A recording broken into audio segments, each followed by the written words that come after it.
U.S.-China relations, PLA bombers carry out attack exercise in South China Sea.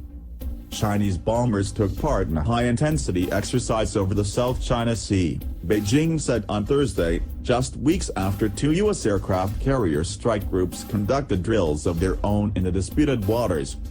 Both H-6G and H-6J bombers from the People's Liberation Army, PLA, were involved in the drills, which simulated nighttime takeoffs, long-range raids and attacks on sea targets, the Defense Ministry said. The exercise was part of the Chinese military's regular operations to boost its combat readiness, spokesman Ren Guoqi. He did not specify the exact location of the drill or say when it took place.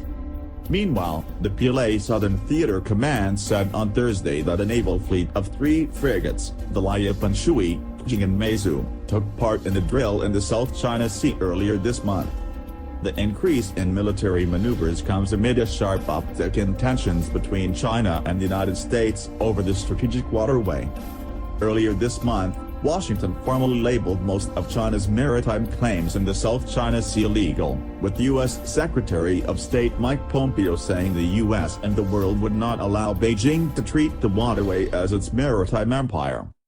Ren, however, said China had indisputable sovereignty over the South China Sea and said the exercises led by the USS Ronald Reagan and USS Nimitz aircraft carrier strike groups were evidence of America's hegemonic attitude in disturbing the peace and stability in the region.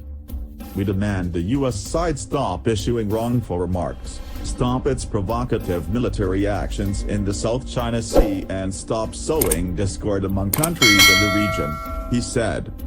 Retired PLA naval officer Wang Yunfei said last week that U.S. President Donald Trump might be considering launching a surprise attack on features in the South China Sea claimed by Beijing in an effort to boost his re-election bid.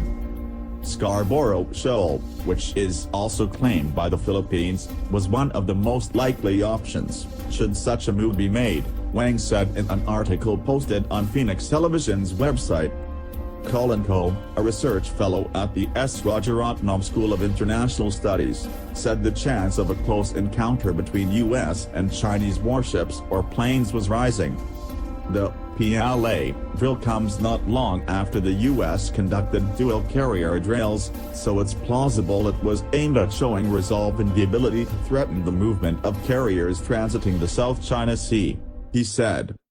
The use of H-6 bombers suggested the drill might have been training for maritime strikes on U.S. Navy carrier strike groups. After Pompeo's statement about the South China Sea and increased U.S. Navy activity, we might anticipate the PLA ramping up its challenges, he said.